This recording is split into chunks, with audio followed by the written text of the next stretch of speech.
আসসালামু আলাইকুম। প্রিয় দর্শক, আপনাদের সকলকে আমন্ত্রণ জানাচ্ছি অন্য মঞ্চের আলাপচারিতায়।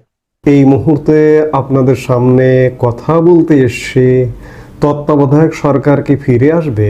কে হবেন সেই সরকারের প্রধান উপদেষ্টা? আগামী নির্বাচন কি তত্ত্বাবধায়ক সরকারের অধীনে হবে? এই প্রশ্নগুলোর উত্তর খুঁজবার চেষ্টা করব এই মুহূর্তে আমরা। এই মুহূর্তে তত্ত্বাবধায়ক সরকারের আলোচনাটা বেশ খানিকটা কোর্টের বারান্দায় যেমন আলোচনা হয় ঠিক তেমনি বাইরেও আলোচনা হয়। গত 15 আগস্ট প্রধানমন্ত্রী শেখ হাসিনা, বিগত সরকারের প্রধানমন্ত্রী শেখ হাসিনা তার এক ভাষণেও তিনি বলেছেন যে ইউনূসের অধীনে কোনো নির্বাচন হবে না, আমরা তত্ত্বাবধায়ক সরকার চাই এবং তত্ত্বাবধায়ক সরকারের অধীনে নির্বাচন দিতে হবে, হতে হবে, সোচ্চার হতে হবে এবং ইউনূসকে পদত্যাগ করতে হবে, একটা নিরপেক্ষ সরকার করে তার অধীনে নির্বাচন দিতে হবে। যদিও আমি এখনও প্রধানমন্ত্রী, তবুও আমি বলবো জনগণ নির্বাচন চায়, হ্যাঁ নির্বাচন দিতে হবে, একটা কেয়ারটেকার গভর্নমেন্ট আলাদাভাবে তৈরি করি, ইউনূসের অধীনে না। ওই ক্ষমতা দখলকারী, ক্ষমতা চুরি করা এই লোকের কাছে না, ডাকাতি করেছে এই ডাকাতের কাছে না। এবং তত্ত্বাবধায়ক সরকার নিয়ে হাইকোর্টে একটা রিট ছিল, আপনারা জানেন। সেই রিটটার রায়ও হয়েছে গত বছরের 17 ডিসেম্বর এবং সেই রায় হবার পরে গত 8 জুলাই সুপ্রিম কোর্টের ওয়েবসাইটে সেই রায়টির 139 পৃষ্ঠার রায়টি প্রকাশ করা হয়েছে। এই রায়ের ফলে পঞ্চদশ সংশোধনের মাধ্যমে যে তত্ত্বাবধায়ক সরকার বাতিল করা হয়েছে সেটি আবারও পুনর্বহাল হবার সুযোগ এসে গেল। এবং গতকাল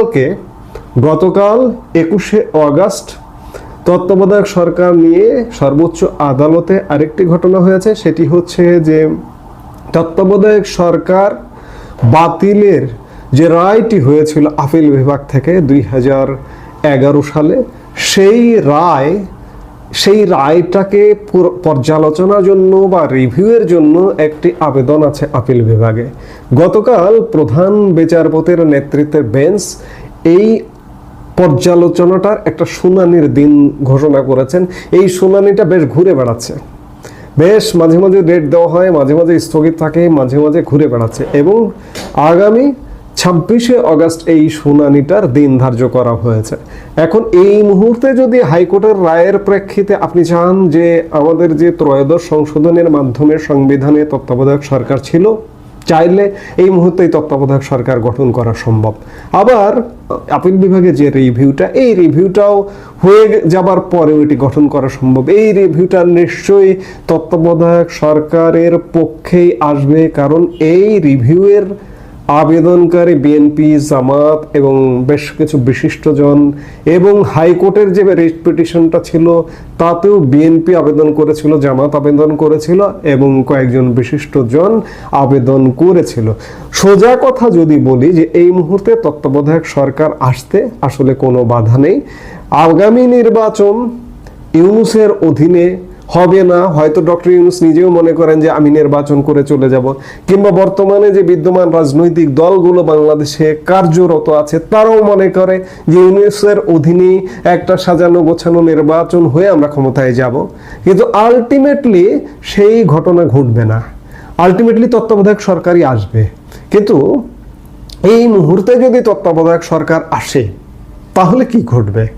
এই মুহূর্তে যদি তত্ত্বাবধায়ক সরকার আসে তাহলে যেটি ঘটবে সেটিকেও এখনকার ব্যবস্থা, এখনকার ইউনূস সরকার এবং ইউনূস সরকারের সহযোগী যে রাজনৈতিক দলগুলো আছে, যাদেরকে ফ্যাসিবাদ বিরোধী জোট বলা হয়, সেই ফ্যাসিবাদ বিরোধী জোটের রাজনৈতিক দলগুলো কি মানবে যিনি প্রধান উপদেষ্টা হবেন? এখনকার বিচারে যদি তত্ত্বাবধায়ক সরকার প্রধান উপদেষ্টা হয় তাহলে তাদেরকে কি মানবেন? তত্ত্বাবধায়ক সরকারের প্রধান উপদেষ্টা হবার আমাদের ত্রয়োদশ সংশোধনীতে 5টি উপায় ছিল। 5টি উপায়ের নাম্বার 1 উপায় হচ্ছে প্রধান বিচারপতি, সর্বশেষ যিনি প্রধান বিচারপতি অবসর নিয়েছেন তিনি হবেন। কিন্তু এই মুহূর্তে যদি সর্বশেষ প্রধান বিচারপতিকে গুনতে হয় তাহলে বিচারপতি ওবায়দুল হাসান হবেন।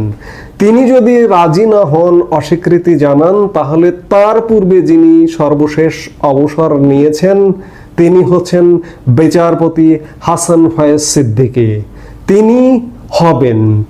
আবার তিনিও যদি রাজি না হন তাহলে 3 নম্বরে অপশনে আছে যে আপিল বিভাগের সর্বশেষ অবসরপ্রাপ্ত বিচারপতির মধ্য থেকে প্রধান উপদেষ্টা হবেন। এক্ষেত্রে সর্বশেষ গত বছরের 10 আগস্ট প্রধান বিচারপতির সাথে আপিল বিভাগের 5 জন বিচারপতি অবসর নিয়েছেন বা চাকুরি থেকে পদত্যাগ করেছেন। এর মধ্যে সর্বাগ্রে সর্বোচ্চ সিনিয়র যিনি তিনি হচ্ছেন বিচারপতি এম এনায়েতুর রহিম, তাহলে তিনি হবেন।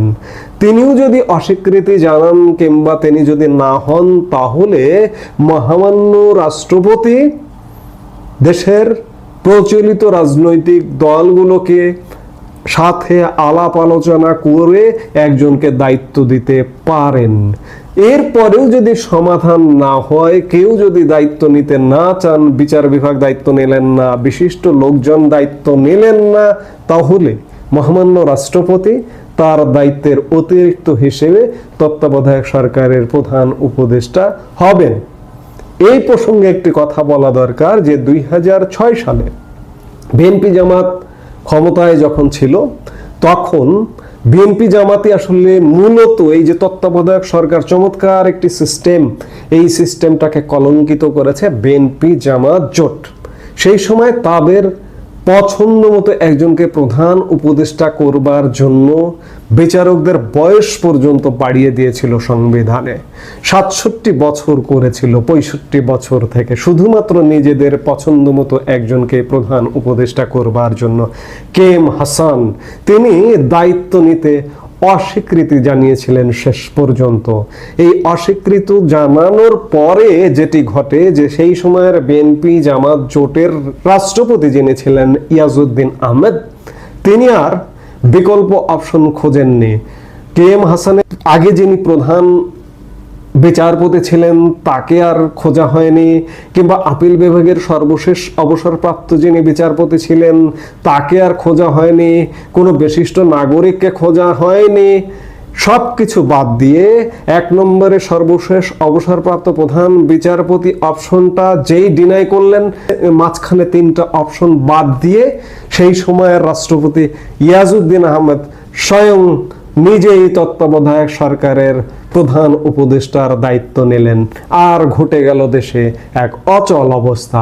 এই অচল অবস্থার প্রেক্ষিতে এলো 111 সরকার, এবং পরবর্তীতে আওয়ামী লীগ ক্ষমতায় এসে ভেবেছে, মনে করেছে যে বাংলাদেশে তত্ত্বাবধায়ক সরকারকেও কলঙ্কিত করা যায়, যেটির উদাহরণ দেখিয়ে দিয়েছে বিএনপি জামাত জোট সরকার, যার দরুন প্রথমে একটি আদালতে মামলা হয়েছিল, আদালতের রায়ের প্রেক্ষিতে তত্ত্বাবধায়ক সরকার ব্যবস্থা বাতিল হয়েছিল, এবং সংসদে 15 সংশোধনের মাধ্যমে তত্ত্বাবধায়ক সরকার ব্যবস্থা বাতিল করা হয়েছিল। এখন প্রশ্ন হচ্ছে যে এই যে এখনকার অবস্থায় যাদের কথা বললাম, যারা তত্ত্বাবধায়ক সরকারের প্রধান উপদেষ্টা হতে পারেন, তাদেরকে কি এখনকার ফ্যাসিবাদ বিরোধী জোট মেনে নেবে? নিশ্চয়ই মেনে নেবে না। ইউনূস সরকারের সঙ্গে যারা আছেন তারা কি মেনে নেবেন? নিশ্চয়ই মেনে নেবে না। তাহলে এখন কিসের অপেক্ষা হচ্ছে? কি কারণে? এই যে ধরুন হাইকোর্টের রায় ইতিমধ্যে হয়ে গেছে, আপিল বিভাগের রিভিউটা হবে, তাহলে কি আবারও সেই 2006 সালের দিকেই বিএনপি কিংবা অন্যান্য যে ফ্যাসিবাদ বিরোধী জোট তারা অপেক্ষা করে আছে সেই দিনটার অপেক্ষায়? এর মধ্যে আরেকটি ঘটনা ঘটবে আগামী ডিসেম্বর মাসে, 27শে ডিসেম্বর বর্তমান প্রধান বিচারপতি সৈয়দ রেফাত আহমেদের শেষ কর্মদিবস। বিএনপি এবং এখনকার যে ফ্যাসিবাদ বিরোধী জোট তারা কি ডিসেম্বর পর্যন্ত অপেক্ষা করবেন? যে ডিসেম্বর পর্যন্ত অপেক্ষা করে সর্বশেষ অবসরপ্রাপ্ত প্রধান বিচারপতি সৈয়দ রেফাত আহমেদকে প্রধান উপদেষ্টা করে তারা একটি সরকার গঠন করে এবং সেই নির্বাচনকালীন সরকারের অধীনে নির্বাচনের অপেক্ষা কি চলছে? এমনটা কি হতে পারে? এমনটা হবারও পরিকল্পনা হয়তো কারো কারো ভেতরে আছে, কারো কারো মনে মনে আছে। তবে আমার যতদূর ধারণা, সৈয়দ রেফাত আহমেদ হয়তো শেষ পর্যন্ত এই দায়িত্বে আসবেন না। আবারও সেই 2006 সালের মতো এমন একটি ঘটনা ঘটবে, 1/11। আমরা জানি না যে 1/11টা ঠিক একই সময়, ঠিক ওই রকম সময় সেই 2007 সালে, যে 6-7 সালে যে ঘটনাটি ঘটেছিল, জানুয়ারি মাসে ঘটেছিল, ঠিক এই জানুয়ারি মাসের মধ্যে কি আর একটা 1/11-এর কিংবা সাউন্ড পাওয়া যাচ্ছে, কিংবা এর আগে কি ঘটবে? এরকম নানা প্রশ্ন মানুষের মনে আছে। এখন দেখার বিষয় যে আসলে কি ঘটে। আলটিমেটলি যেটি বলবার সেটি হচ্ছে যে ডক্টর মোহাম্মদ ইউনূসের অধীনে নির্বাচন, ত্রয়োদশ জাতীয় সংসদ নির্বাচন আসলে হবে না। হয় একটা তত্ত্বাবধায়ক সরকার ব্যবস্থা আসতে হবে।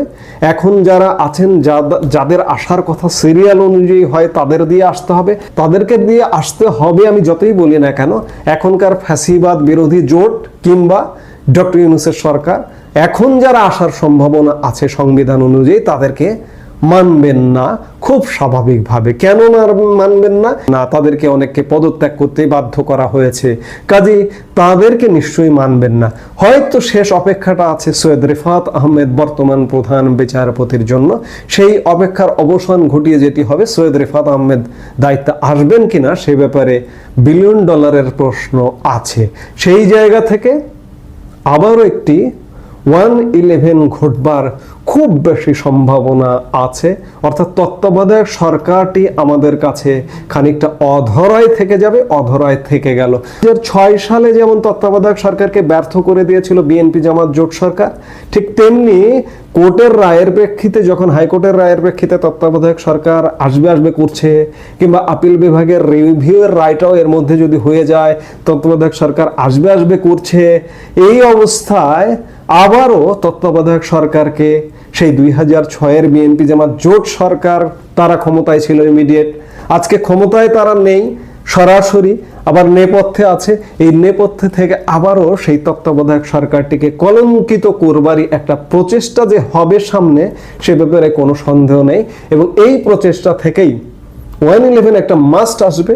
1/11 বলতে আমি বোঝাতে চাইছি যে 2006 সাল বা 2007 সালের জানুয়ারি মাসে 11 তারিখে যে সরকারটি গঠিত হয়েছিল ফখরুদ্দিন আহমদের নেতৃত্বে, সেনাপ্রধান মঈন আহমেদের পৃষ্ঠপোষকতায়, সেই রকম একটি প্রেক্ষাপট বাংলাদেশেও যে ঘটবে এটি অন্ততপক্ষে বোঝা যায়। এখন সেই সময়টি পর্যন্ত, ডিসেম্বর পর্যন্ত আমাদের অপেক্ষা, কিংবা তার আগে কি ঘটে সেটিও বলা যায় না। কারণ বাংলাদেশ আউট অফ প্রেডিকশনের বাইরের একটি দেশ এই মুহূর্তে। অনেক কিছু কল্পনা করেও আজকে কল্পনা করছেন, আগামীকালকে সেই ঘটনাটা নাও হতে পারে। কারণ আমার বারবার উদাহরণ চলে আসে যে 5 আগস্ট যে আওয়ামী লীগ সরকারের পতন হয়েছিল, আওয়ামী লীগের সেকেন্ড ম্যান, আওয়ামী লীগের সাধারণ সম্পাদকও সেই সকালবেলা জানতেন না যে আওয়ামী লীগের পতন হবে। কাজেই বাংলাদেশে 7 দিন পরে কি ঘটবে এটি বলা কঠিন। তবে আগামী ডিসেম্বর জানুয়ারির মধ্যে একটা চূড়ান্ত পরিস্থিতি যে ঘটবে এটি এক প্রকার নিশ্চিত।